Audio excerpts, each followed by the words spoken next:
goes faster. Yes.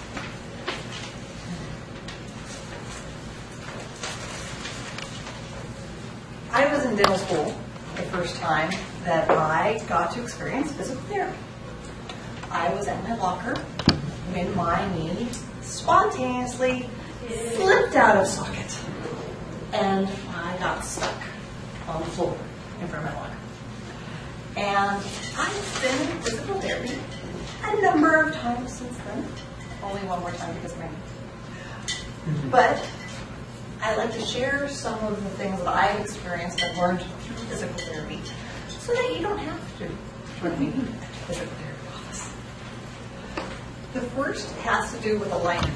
And the reason my kneecap slipped out of socket was because I was both bending and twisting. And it just kind of slid off to the side. So the important thing is our joints are designed to move one way. For the most part. There's a few that are socket joints that have multiple types of movement. But our knees, one way, our elbows, one way. And so when we're doing any type of movement, you want to keep it in that same line. If you're going to get out of the car, turn your entire body, get out of the car, rather than doing this type of motion.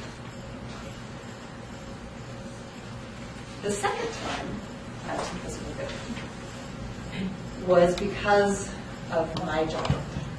As a therapist, that's my job. And it has to do with recruiting the wrong muscles to do the job. And these are very small muscles doing a very small job, but they get overused and overworked. Where most of the time when we talk about body mechanics, we talk about large movements and large muscles. And that's the point, is you want to recruit large muscles when doing the movement and your entire body. So don't limit yourself to just using your this to grab. Grab with your entire body if you're going to do something. Does that make sense? No, that's good. The next thing has to do with that center of gravity. Gravity is keeping us all down. And when we try and move and lean off to one side, that gravity is going to pull us off balance. So it's important to try and keep things closer to that center of gravity.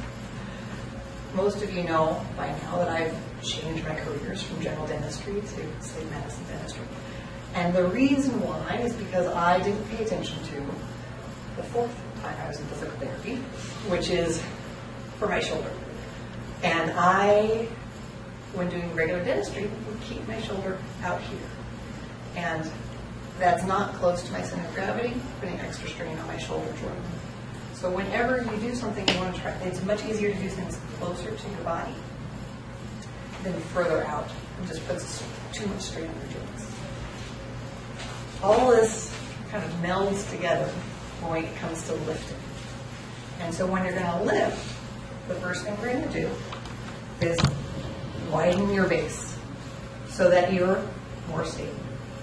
When you approach an object, you're going to bring it closer to you, so it's close to your center of gravity. You're going to bend and engaging your core as you bend.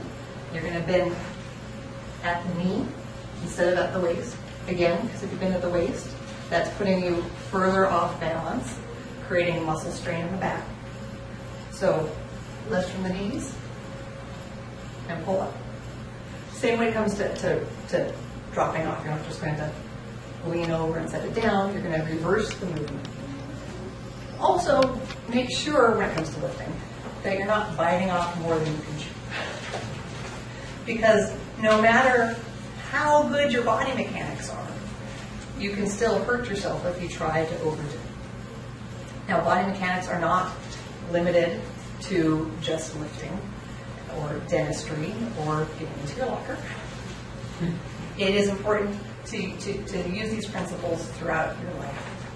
And you can avoid situations like mine the first time my kneecap popped out of socket, when I was at the playground, and the bell rang, and I was on the monkey bars, and I got stuck on the monkey bars, crying, as all the other kids got to go in, and so I don't want to leave you all hanging.